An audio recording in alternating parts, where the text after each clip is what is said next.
si van a la clase esta que les decía que subí hace unos días, que es esta semana 4, van a tener las actividades, los dos libros, los dos fragmentos del libro, y donde dice guía de estudio, acá en funciones, van a tener esto, donde explico las actividades que hay que hacer, y después van a tener las videoconferencias grabadas, que fueron, bueno, de las 3 que tuvimos, grabé 2, una no salió, la otra salió sin las voces de ustedes y la otra salió un poco mejor, así que acá están esas dos videoconferencias, y está la que estoy grabando ahora, que todavía no la subí, ¿sí? Así que desde ahí van a poder acceder a las 3 videoconferencias. Y después hay un listado de videos que estoy por ahí grabando para que tengan. Solamente está el subido el de funciones pares e impares, ¿sí? Y después más abajo le estoy recopilando videos con práctica, animaciones, está todo acá ordenado. O sea que todo lo que tenga que ver con las generalidades de las funciones va a estar acá, que es donde dice funciones guía de estudio. Eso está dentro de la clase semana 4. ¿Sí? Semana 4, guía de estudio, y ahí está todo. Y el video que yo les decía es funciones pares e impares. Si lo abrís te lleva a YouTube. Y ahí estoy yo hablando. Bueno, ¿qué hay que hacer en este... A ver ahí. ¿Qué hay que hacer en esa actividad, la actividad 2? Bueno, van a tener que tomar los ejercicios de la sección 2.5 que tienen que ver con la paridad de funciones, con funciones pares y funciones impares. Entonces ustedes me decían, por ejemplo, en esta que están acá, esta función cuadrática es par, esta función lineal es impar y esta función cuadrática que está acá abajo no es ni par ni impar. Entonces, en la gráfica lo analizábamos a través de las simetrías. Simetría axial con respecto al eje Y o simetría central con respecto al punto 0, 0. Y de esa manera veíamos si era par o si no era impar. Esta que está acá, esta parábola verde, ¿por qué no es par? Si tiene una simetría, tiene un eje de simetría que está acá, mira. Claro, exactamente, tiene que ser al revés, sería. Respecto al eje Y, claro, respecto al eje Y que es x igual a 0, perfecto. Entonces, todo esto se puede ver de manera analítica también. ¿Qué significa verlo de manera analítica? Analizar con esto, con las... Voy a agarrar el lápiz. Analizar con las expresiones algebraicas, ¿sí? Con las leyes de las funciones y ver, evaluar qué está pasando con esa función. Por ejemplo, si yo le dijera la función y igual o f de x igual a 2x al cuadrado, que es esa que yo puse acá, que era par, que es esta función, ¿sí? Entonces, ¿cómo demuestro que esta función es par o que esta función no es impar? Entonces lo que tenemos que hacer es tomar la ley de la función. ¿Qué me decía la definición de función par? F de x era igual a ¿qué? En una función par. A f de menos x. Entonces f de x es igual a f de menos x. Bien. Acá hay dos cuestiones. Una es la prueba numérica, que sería tomar un valor del dominio de esta función y reemplazarlo acá. Con eso estoy probando un solo valor, ¿sí? Y otra cosa es realizar una demostración rigurosa. ¿Qué sería realizar una demostración? Sería probar para todos los valores del dominio. ¿Cuál es el dominio de esta función? ¿Qué puedo poner acá en la x?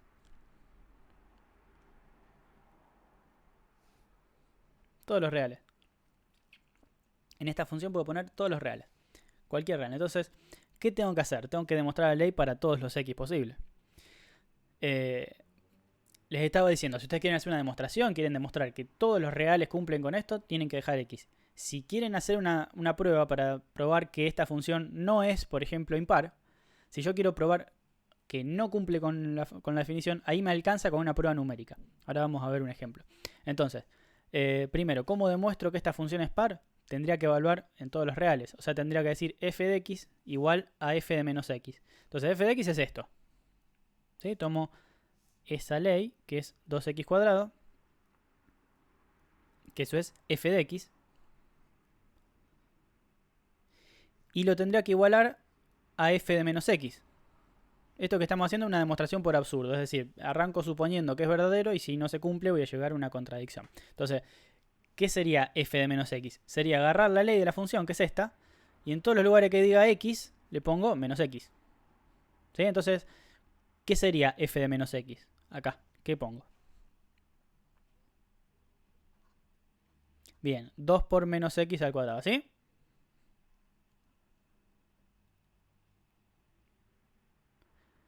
Eso.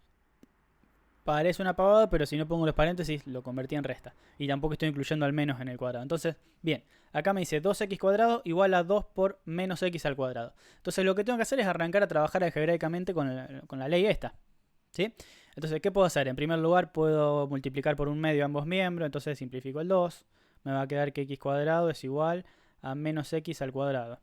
Y acá lo que puedo hacer es, no sé si recordarán las propiedades de la potencia, este cuadrado puede estar afectando al menos 1, que está ahí multiplicando, y al x que está acá. O sea que x cuadrado es igual a menos 1 al cuadrado por x al cuadrado. ¿Y menos 1 al cuadrado cuánto es? 1. O sea que tengo 1 por x cuadrado igual a x cuadrado. O sea, x cuadrado igual a x cuadrado. Y ahí queda entonces demostrado que tengo de los dos lados lo mismo. Y de esa manera demuestro que la función es par. ¿Sí? Entonces, ¿qué tengo que hacer para demostrar que una función es par? Toma la definición de función par y reemplaza la ley de la función que estás evaluando, que sería esto, en todos, o sea, en los dos lados de la igualdad. Y con eso demostrás que es par. ¿Se entiende? Bien. Esa función, esa parábola que veíamos ahí, entonces, es par. ¿Es impar?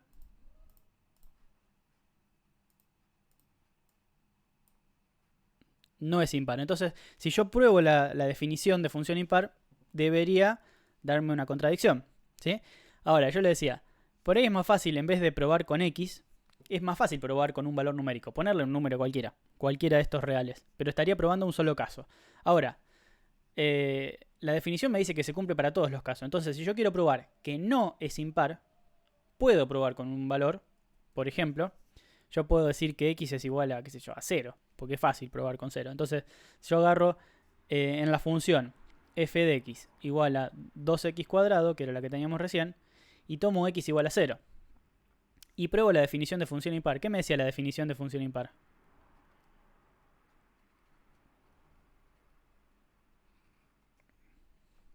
F de x tiene que ser igual a... Ahí me falta un menos, en realidad. Sería menos f de x igual a f de menos x. Me faltó el menos este. ¿Por qué? Porque yo evalúo, tanto en la par como en la impar, evalúo, para que... Voy a usar otro color, el cambio de fibrón. En la par y en la impar lo que hago es evaluar x y evaluar menos x. ¿Sí? Evalúo el valor x y evalúo su opuesto. Y acá lo mismo. Evalúo x y evalúo el opuesto, que es menos x. ¿Está? Y en la impar, ¿qué va a pasar? No voy a tener el mismo valor, sino que van a ser opuestos. Entonces tomo que x es igual a 0, para tomar un valor cualquiera. Podría tomar que x es igual a 2pi, no hay problema. ¿Y cómo hago para probar que esto no se va a cumplir? No se debería cumplir porque la función no es impar. Entonces, ¿cómo hago para probar? Digo, bueno, x es igual a 0 y menos x, ¿a qué sería igual?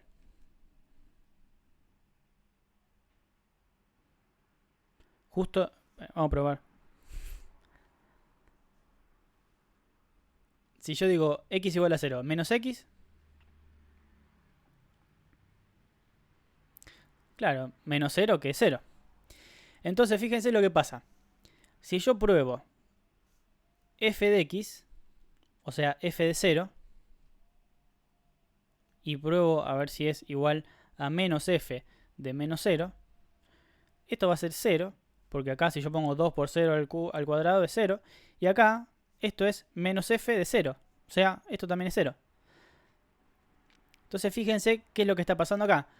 Esta función, que no es impar, apreté cualquiera. Esta función que no es impar, justo en este punto que evaluamos, está cumpliendo con la definición de función impar. Entonces por eso es importante que no prueben solamente un valor. ¿Sí? Tienen que probar con todos los x. ¿Cómo hacen eso? Como hicimos antes. Esperen que voy a agregar un par de páginas.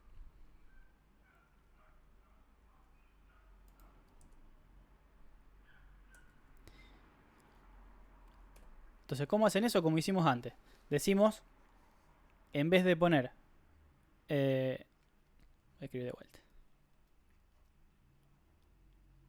En vez de probar con un valor en particular, voy a decir, bueno,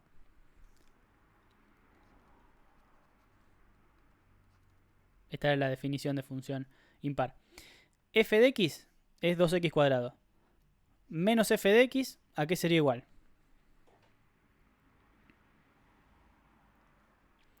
Menos, y pongo la ley como está, menos 2x cuadrado.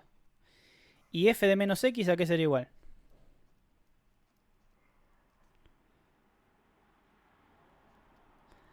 Claro, exactamente. Entonces, lo que tendría que hacer ahora es probar que esto es igual a esto. Esta recuerden que es la definición de función impar. Entonces, ¿qué hago? Igualo.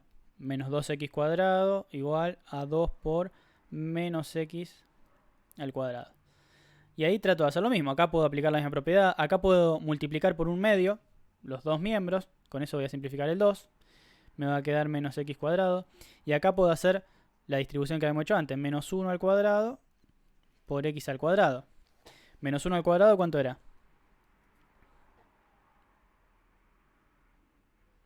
1. Y acá tengo este menos, en realidad está simbolizando un menos 1, que está multiplicando al x cuadrado. Entonces tengo menos 1x cuadrado por x cuadrado. Si yo divido los dos miembros por x cuadrado, simplifico, y me va a quedar que menos 1 es igual a 1. ¿Está bien eso?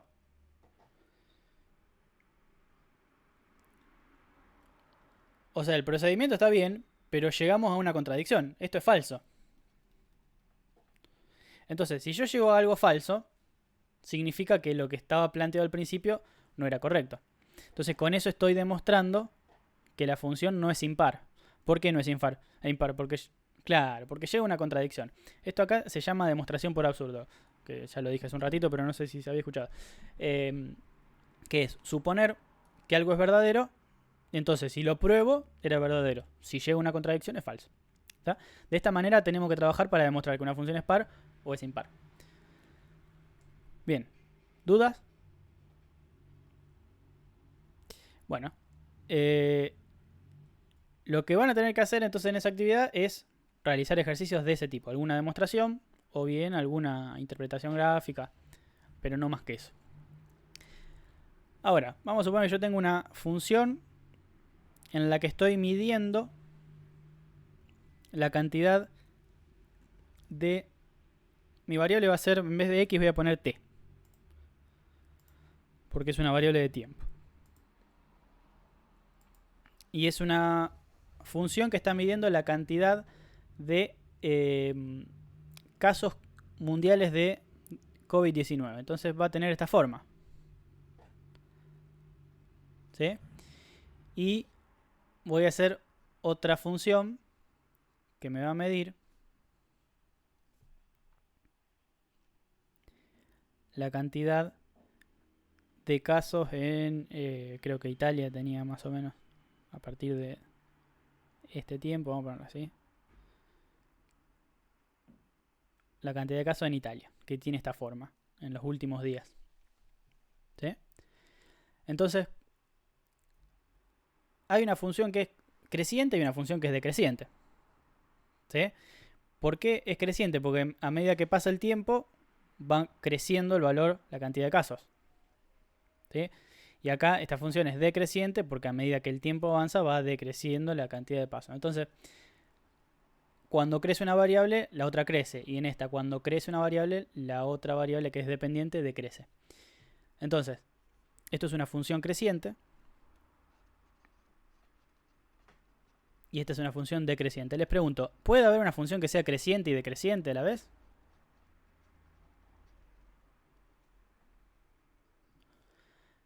Claro, puede ser, o sea, esta puede ser incluso la misma función.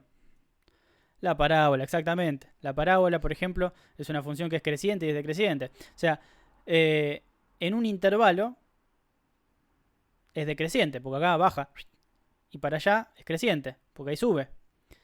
Entonces, una función no es siempre creciente o siempre decreciente, sino que hay que evaluarla por intervalos. Yo puedo decir, una función es creciente en un intervalo, una función es decreciente en un intervalo. Y si la función es siempre creciente, como esta que dibuja acá, se dice que es una función estrictamente creciente.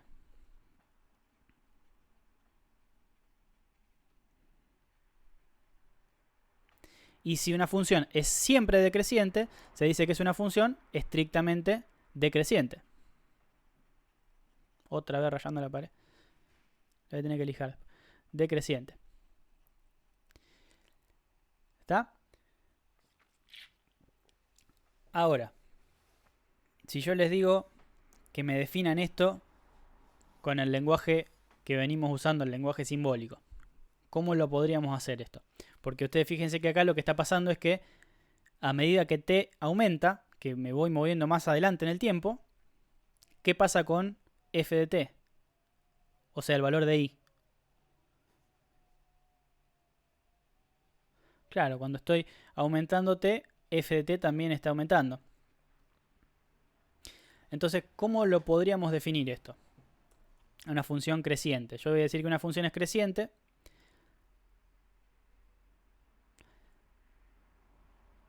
para dos valores. Siempre voy a tomar dos valores para comparar, porque yo no puedo hacer una comparación de un único valor. Entonces voy a tomar dos valores del dominio.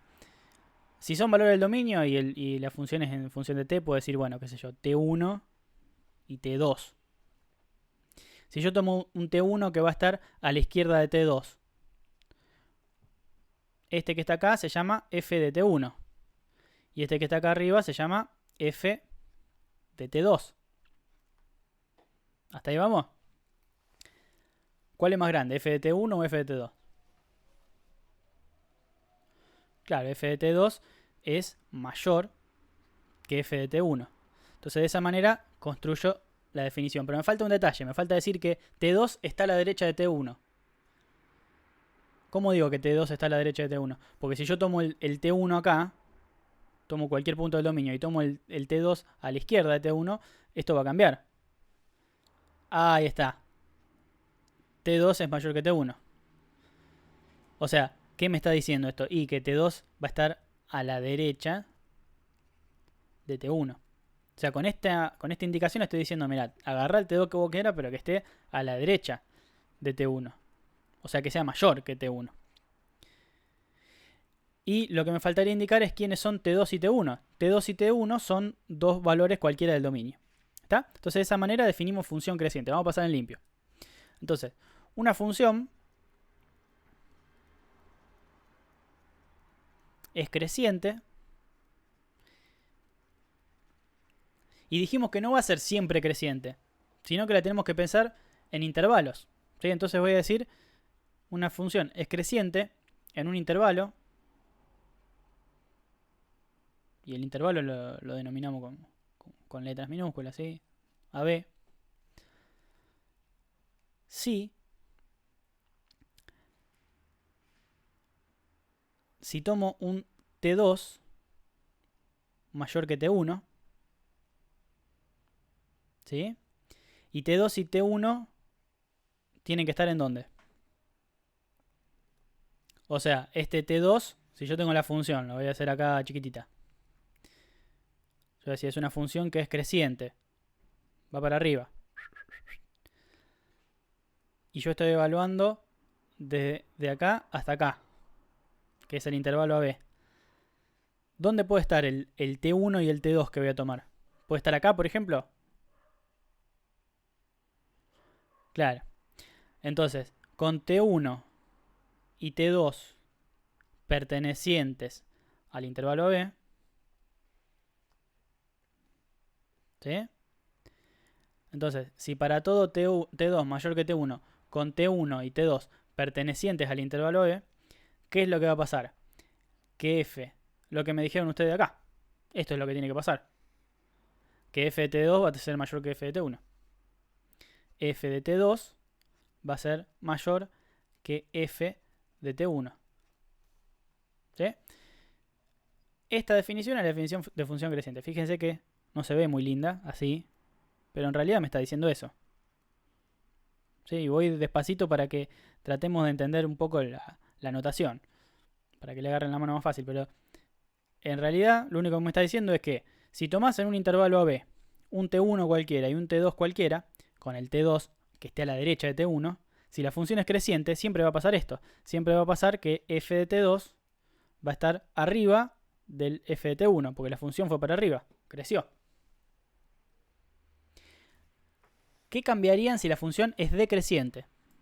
Todo, un pedazo, nada. La última parte, exactamente. No puedo cambiar esto, porque si yo cambio esto voy a estar dando vuelta el T1 y el T2. Voy a estar tomando en cualquier lado el T2 y el T1. Solamente cambio esto. ¿Sí? Una función decreciente va a ser una función en la que f de T1 sea mayor que f de T2. ¿Qué significa eso? Y lo pongo en otro color para que lo miren, para que quede todo en la misma diapositiva, en la misma filmina, dijo Alberto. Y que la función vaya para abajo. Ahí sería una función decreciente. Si yo tomo un T1 acá y un T2 por acá, este va a ser f de T2 y este va a ser f de T1. Fíjense que f de T1 está arriba de f de T2. ¿Sí? ¿Y qué le agregarían a esa definición para que sea una definición de función estrictamente creciente o estrictamente decreciente? O sea, recordemos que una función estrictamente... Dale. Claro, para todos los reales. Exactamente. Y si vos tenés una función que no está definida en todos los reales, pero que igual es estrictamente creciente, por ejemplo, fíjate, la función de la plata que vos tenés en el mes. ¿Cómo?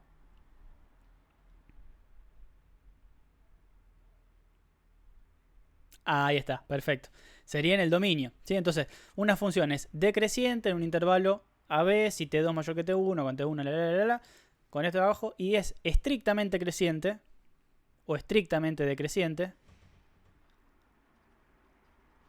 si en vez de tomar un intervalo, tomo a T1 y a T2, o sea, esto lo saco de la definición y directamente tomo T1 y T2 pertenecientes al dominio de la función. Entonces, si yo saco esto, ¿sí? Y acá hago que T1 y T2, en vez de pertenecer a un intervalo, solamente un intervalo, pertenezcan a cualquier valor de dominio, a cualquier o sea, que formen parte del dominio de la función, ya voy a estar haciendo que la definición sea definición de función estrictamente creciente y estrictamente decreciente. ¿Dudas?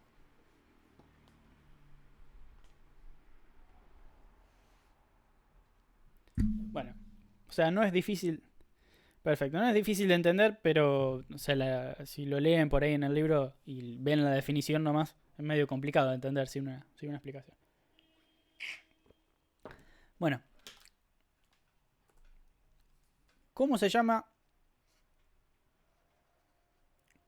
en una función cuando pasa algo así? Vamos a suponer que este es un valor A. ¿Sí? Y yo quiero decir cuáles son los intervalos de crecimiento y decrecimiento de esa función. ¿Sí? Este va a ser f de A.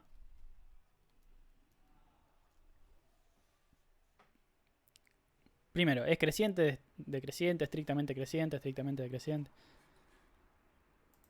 Es las dos cosas. Eso. Y si lo analizamos por intervalos, ¿cuántos intervalos de crecimiento tengo?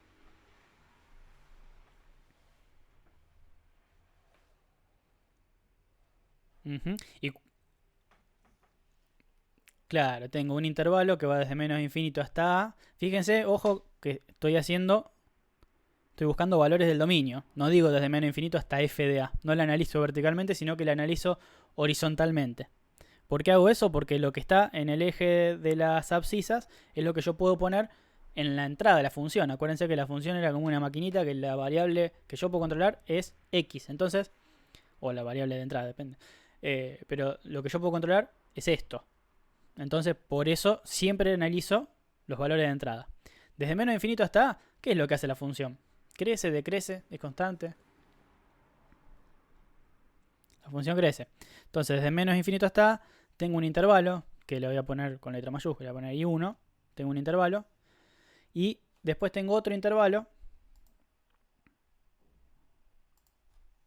desde A abierto a la derecha, infinito.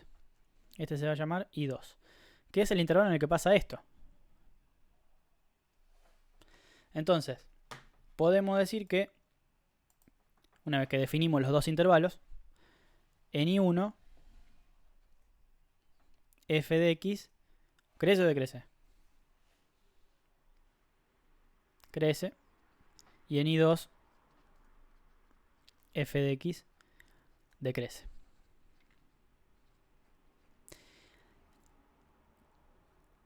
En x igual a A pasa algo particular. ¿Qué tengo ahí en la función? O sea, viene creciendo, creciendo, creciendo y acá llega ¿a qué? Exactamente. En x igual a... Esto no va. En x igual a... f de x tiene un máximo.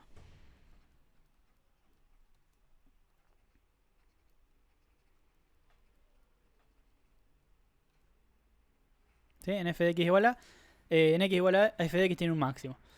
Y bueno, si fuera al revés tendría un mínimo. Vamos a suponer que la función después de hacer eso también hace esto. Voy a borrar un pedacito.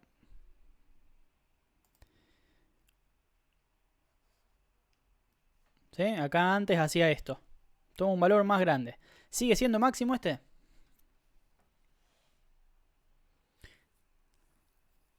Exactamente. Entonces, no es un máximo absoluto. Ahí estamos diferenciando de lo que es un valor absoluto, un valor local. Esto es un máximo local. ¿Sí?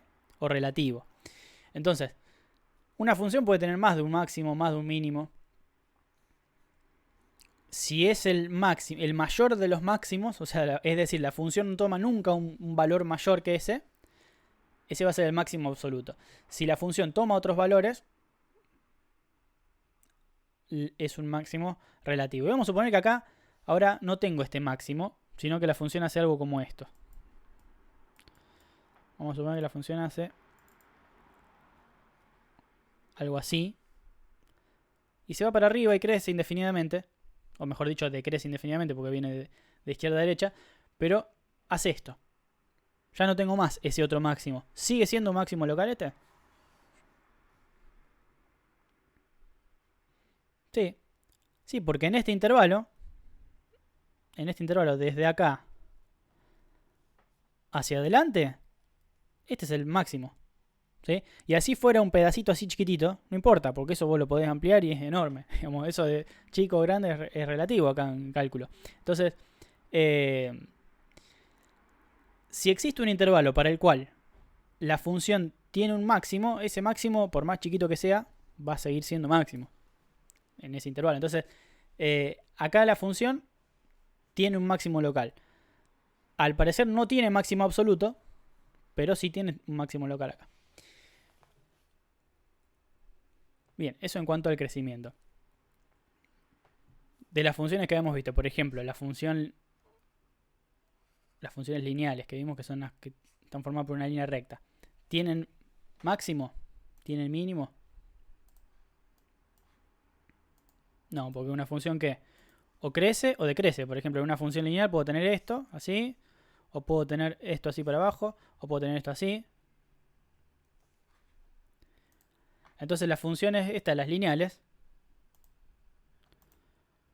¿cómo son con respecto a su crecimiento? Esta que está acá dibujada, por ejemplo, que estoy haciendo el eje. Claro, exactamente. O es estrictamente creciente, o es estrictamente decreciente, o es como. Esta también es lineal. Esa es constante.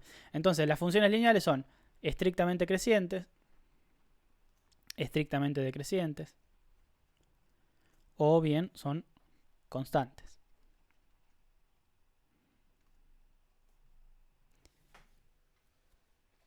Bien, eso en cuanto al crecimiento.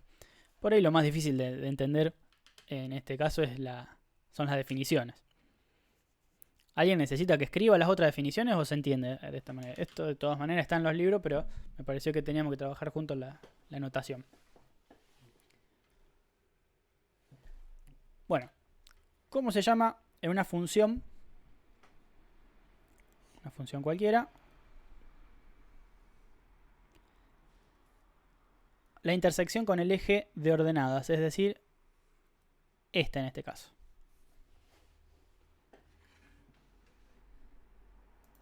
A ver quién se acuerda. Esa es la ordenada al origen, exactamente. Es la ordenada al origen, este punto que está acá. ¿Por qué ordenada? Porque este es el eje de las ordenadas. ¿Y por qué al origen? Porque es cuando es 0. Entonces, de este punto, ¿qué es lo que conocemos? O sea, esto es un punto que tiene dos coordenadas, ¿no? ¿Cuál es la que conocemos? ¿La de X o la de Y?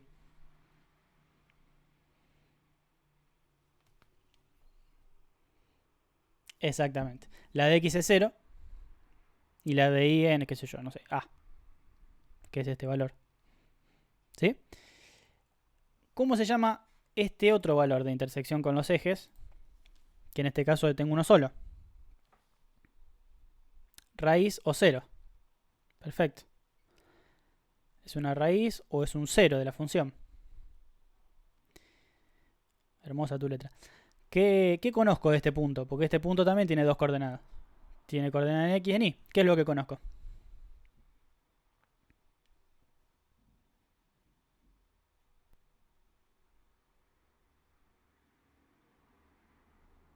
Claro. En este punto yo sé que Y vale 0. Porque está sobre este eje. Lo que no conozco es lo que va acá. ¿Sí? Entonces, ¿cómo hago en una función cualquiera? Fíjense que no estoy evaluando una ley en particular, pero en una función cualquiera yo sé que en todas las funciones se va a cumplir esto. Se va a cumplir que la ordenada de origen va a ocurrir cuando x es igual a 0.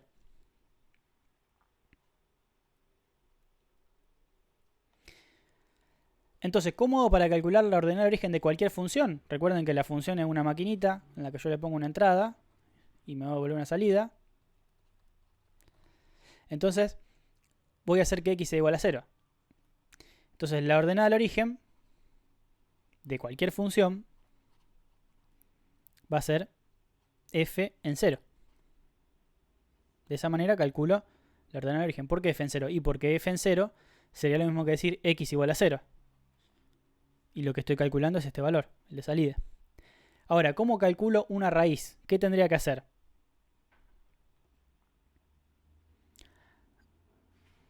Ahí está. Bien, escuché por ahí la resolvente, que eso está bien cuando la función es cuadrática. ¿Y la resolvente qué hace? La resolvente cuadrática igual a todas las funciones a 0. O sea, vos tenés la función f de x. F de x es y, ¿no? ¿Vos qué sabés de la ecuación de la raíz? Sabés que y es igual a 0.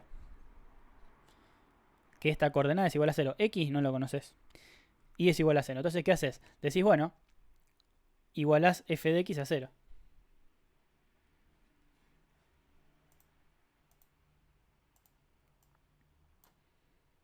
Y de esa manera vas a conocer cuál es la raíz o cuáles son las raíces. Entonces, esas son las dos formas de encontrar las intersecciones con los ejes. La ordenada de origen es la intersección con el eje y se busca poniendo el 0 en la entrada de la función, y la raíz de la función se busca igualando toda la ley de la función a 0. Ahora les pregunto, según lo que ustedes saben de funciones, según la interpretación, por ejemplo, si yo les dibujo la gráfica de esta relación, ¿es una función eso?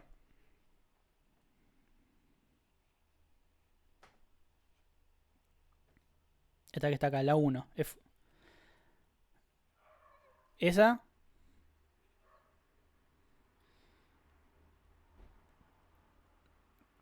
¿Y esa? ¿Por qué no? La tercera.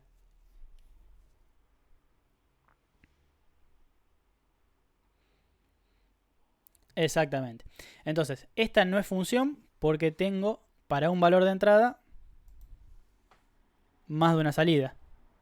¿Sí? No cumple con cuál de los dos criterios que habíamos visto para que una relación sea función.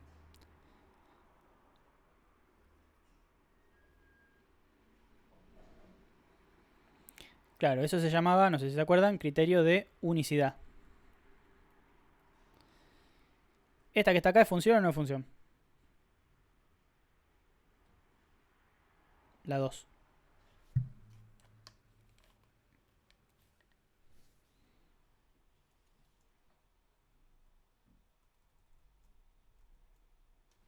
Correcto. Esta es función y lo puedo probar moviendo una línea vertical por todo el dominio y veo que siempre tengo una intersección, una intersección, una intersección. O sea que esta sí es función. Y esta no es función porque acá no tengo imagen. Entonces acá no está cumpliendo la otra condición. ¿Cuál era la otra condición? Una era unicidad y la otra era existencia. Entonces tengo un criterio de existencia que significa que para cada valor voy a tener una salida y el criterio de unicidad que dice que para una entrada voy a tener una única salida. Entonces, sabiendo esto, que es la definición de función, ¿puede haber más de una raíz en una función? O sea, más de una intersección con x. Sí, porque por ejemplo esta función que está acá puede hacer así, puede hacer así, puede hacer así. Y acá tengo un montón de raíces más. Esta es una raíz, esta es una raíz, esta es una raíz. ¿Puede tener más de un ordenal de origen? Claro, ahí está el problema. Si yo tengo más de un ordenal de origen es porque en algún lado hizo esto. Y si tengo eso, acá voy a tener la otra ordenal de origen. Uy, ya. Bueno, ahí no, justamente. A ver si la puedo dibujar bien.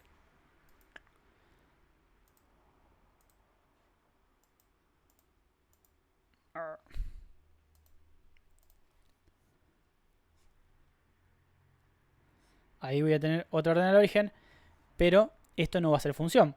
Me va a estar pasando con esta rama que le agregué lo mismo que me pasaba acá. Para un valor de entrada tengo dos salidas.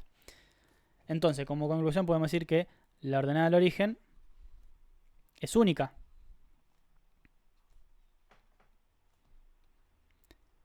Pero una función puede tener varias raíces.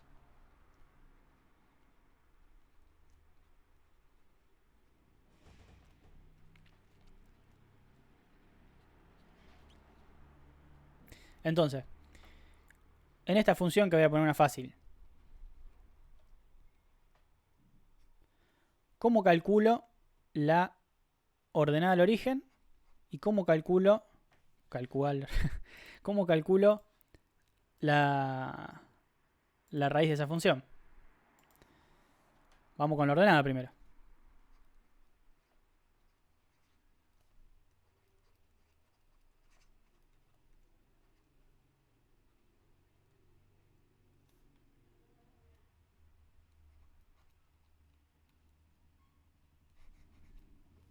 Si tengo esta función, tómense un minutito y háganlo ustedes.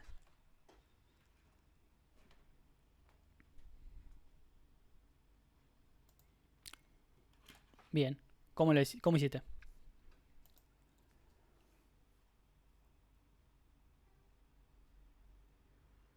Exactamente. O sea, en esta función lo que haces es evaluar f en 0. ¿Qué significa eso? Agarrás cada vez que te dice x, le pones 0. Te queda 2 por 0 más 3. Entonces la ordenada de origen es 3, correcto. Y para la raíz, ¿qué es lo que hay que hacer?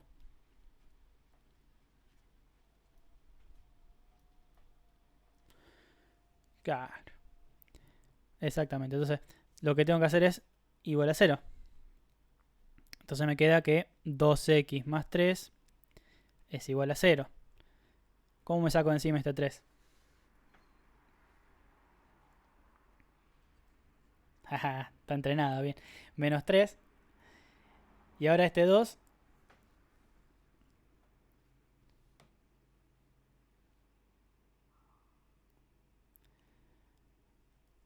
Eso. Y me queda que x es igual a menos 3 medios. ¿Y qué es esto que está acá?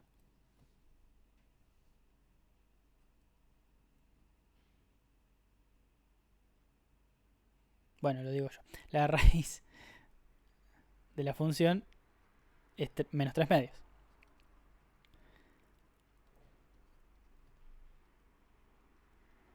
Y en este caso es única porque esta ecuación tiene una única solución. Si la función tuviera más raíces, lo que pasaría es que esa ecuación tendría más de una solución. Bueno, vamos a tomar el graficador. Me voy a ir a GeoGebra y voy a escribir 2x menos 3. Presiono Enter y vamos a comprobar esto. ¿Cuál era la ordenada de origen?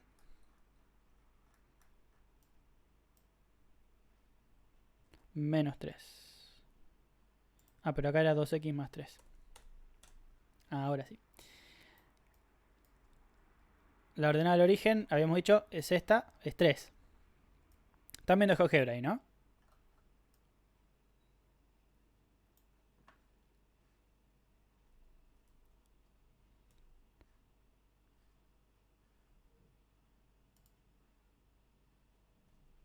Bien.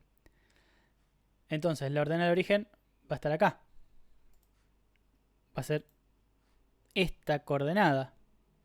Fíjense que el punto A me marca x igual a 0, y igual a 3.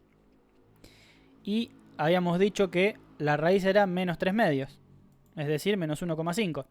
Si toco el punto este, acá GeoGebra me dice el punto B tiene como coordenadas menos 1,5, 0. De esa manera podemos ver gráficamente si estaba bien o no lo que habíamos hecho. ¿Dudas de esto?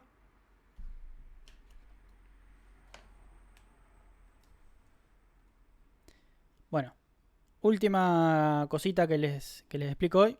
Y ya después les dejo para que hagan ejercicios toda la semana, que deben tener unas ganas terribles de ejercicio.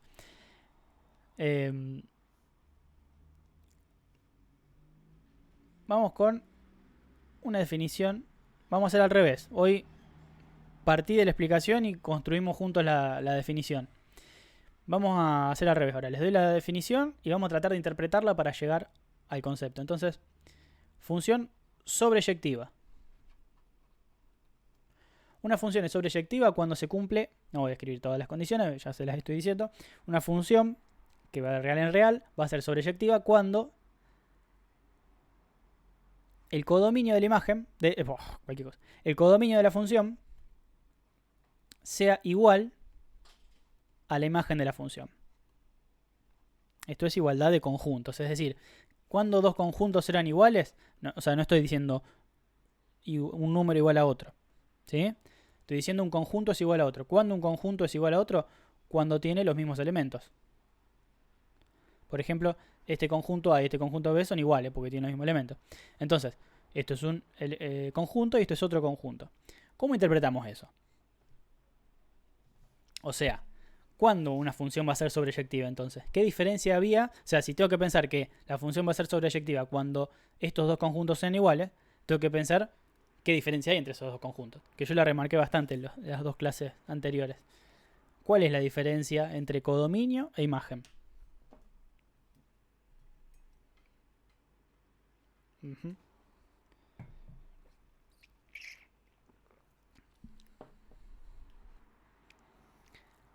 Exactamente. Entonces, ¿cómo interpretamos eso? Vamos a poner un ejemplo de una función que no sea sobreyectiva. De las que ya vimos, que ya estuvimos con 3 o 4 ahí trabajando, ¿cuál le parece que no es sobreyectiva?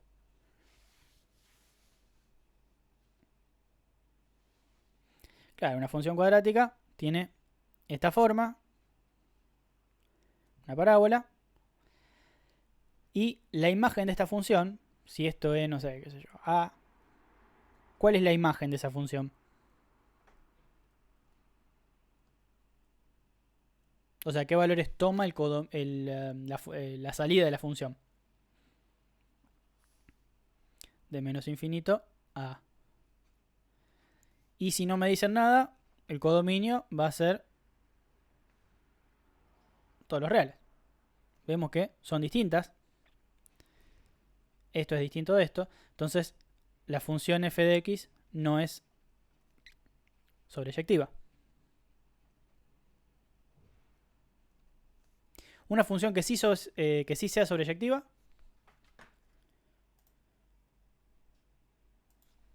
Igual a x, perfecto.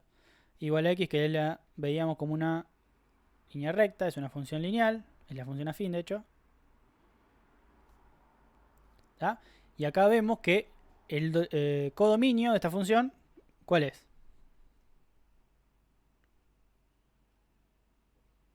Y la imagen, todo lo real. Entonces esta función sí es sobreyectiva.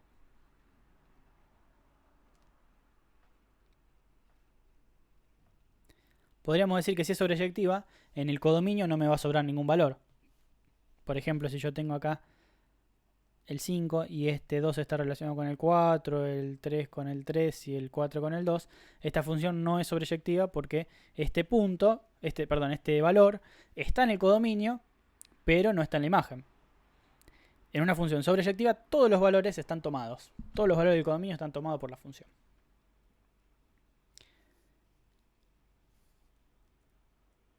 Bien. Otra definición, que es la definición de función inyectiva.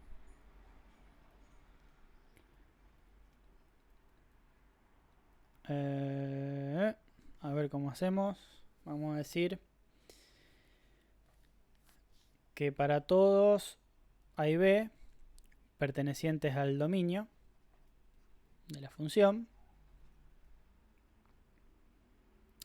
f de A va a ser igual a f de B solamente si A es igual a B. Esta es la definición de función inyectiva.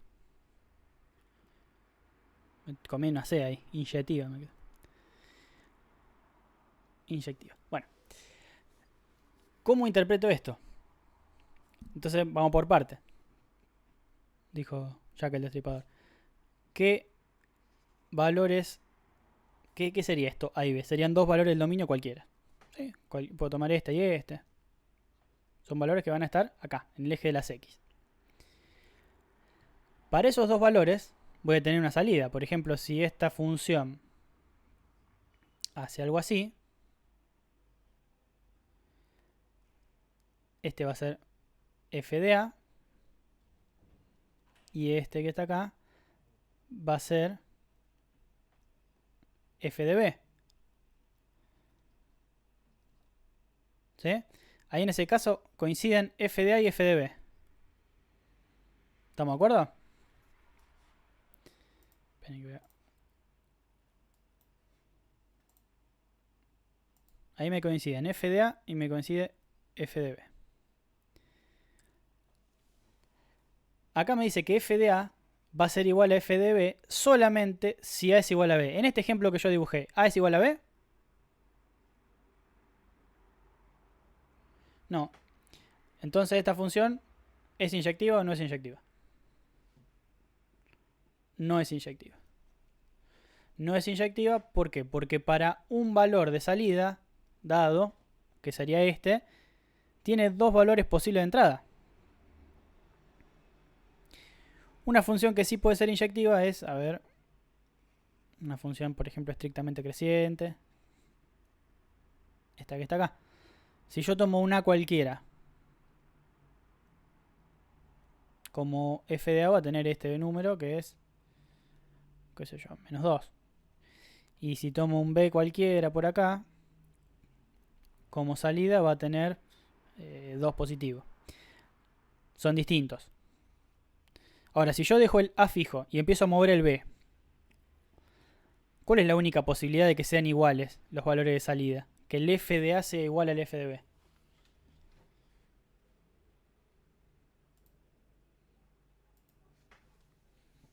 O sea, me explico de vuelta. Tomé este A, lo dejo fijo, lo bloqueo. Y el B lo empiezo a mover. Yo veo que acá f de B vale 2. Si lo muevo acá va a valer 0. Si lo muevo acá va a valer menos 1. ¿Qué posibilidad hay de que la salida de A, f de A, sea igual a la salida de B?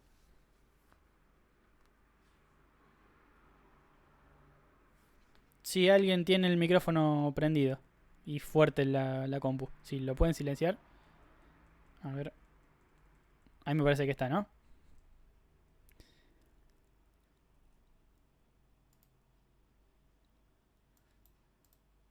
Buenísimo. Bien. Repito. Exactamente, que sean iguales. Que A sea igual a B. En este ejemplo, la única posibilidad de que tengan la misma salida es que A sea igual a B. Entonces esta función sí es inyectiva. O sea, esto que yo les estoy diciendo en un punto hay que hacerlo para todo el dominio. Sí es inyectiva. Eso es lo que me dice esta definición. Toma dos valores del dominio, A y B. Y con esos dos valores recorre todo el dominio. La ecuación esta, f de A igual a f de B, f de igual a f de B, tiene que ser verdadera solamente si A es igual a B. Si vos tenés otra solución en cualquiera de estos puntos que vos tomes, tenés otra solución para esta ecuación, entonces la función no es inyectiva. Entonces, por ejemplo, una función cuadrática, una parábola, ¿es inyectiva o no es inyectiva? ¿Qué les parece?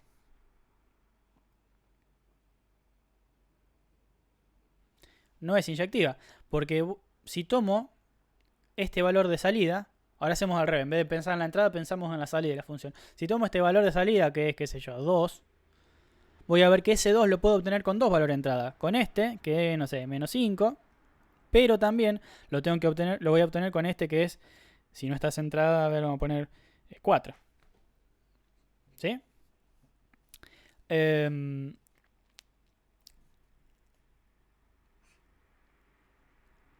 Lo que se puede hacer acá para analizar si una función es inyectiva a través de la gráfica es lo que se conoce como prueba de la línea horizontal.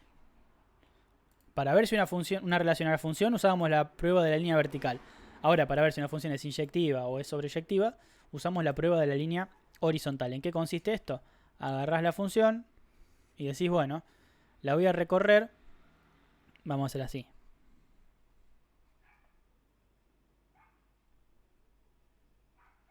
Primero, ¿es función o no es función esto? Acá tiene un agujerito y está definida ahí. Si la recorro con la línea vertical, ¿es función o no es función?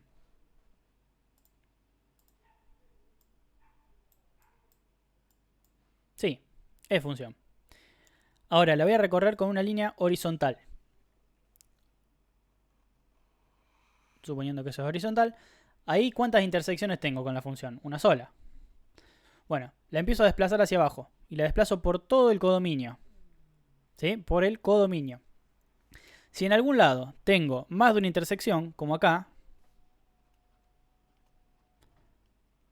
¿qué va a pasar? ¿Qué significa eso?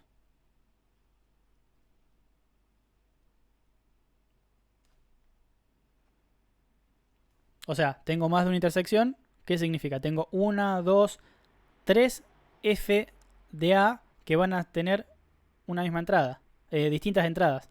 O sea, voy a tener f de A igual a f de B igual a f de C. F de A igual a f de B. Y este va a ser A y este va a ser B. O sea, tengo un mismo valor de salida para dos entradas diferentes. ¿Qué significa eso?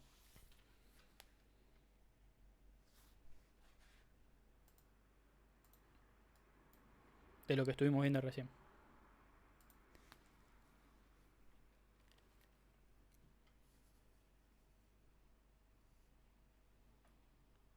¿O no tiene nada que ver? ¿A qué definición se parece eso que le acabo de decir?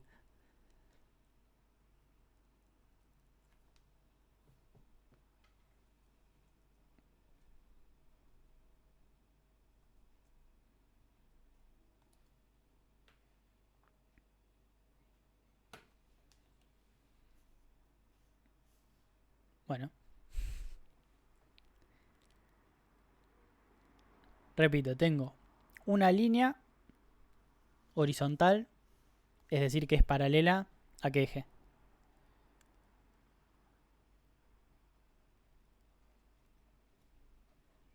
Es paralela, exacto, al eje X. Y la voy a desplazar por todo el codominio. ¿Sí? Si tengo una intersección, está todo bien. Si tengo más de una intersección entre la función y esa línea, ¿qué está pasando ahí? ¿Con qué definición no me está cumpliendo de las que vimos hoy? Con la de inyectiva. O sea que más de una intersección me está diciendo que la función no es inyectiva.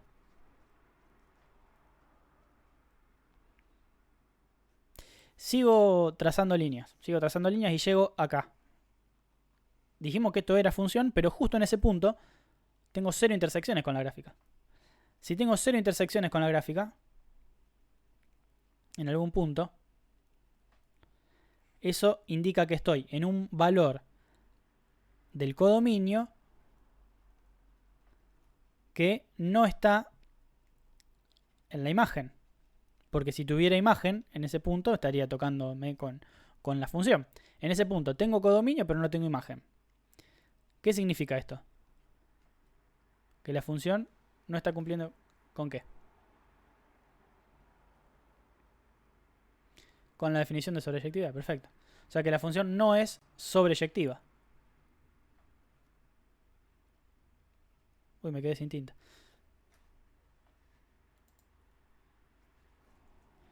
No es sobreyectiva.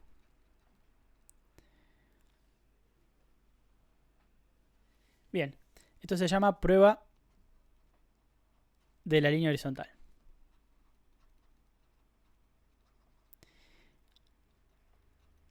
Y la última definición que vamos a ver es la de biyectividad.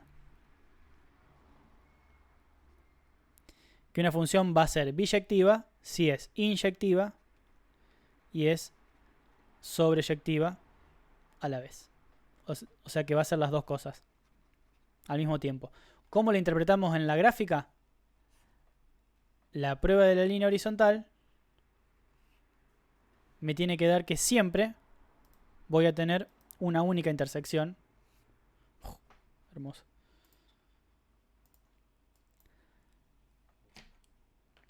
La prueba de la línea horizontal me tiene que decir que...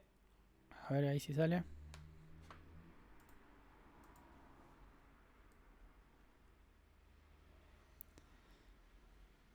Siempre voy a tener una intersección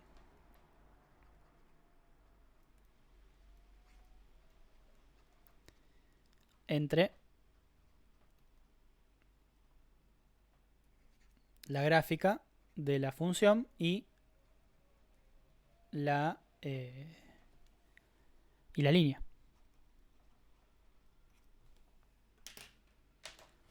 ¿Dudas hasta acá?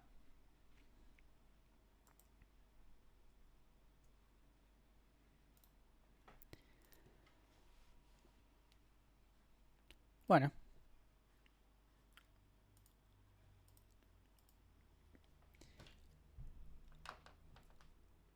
Si alguien tiene alguna duda.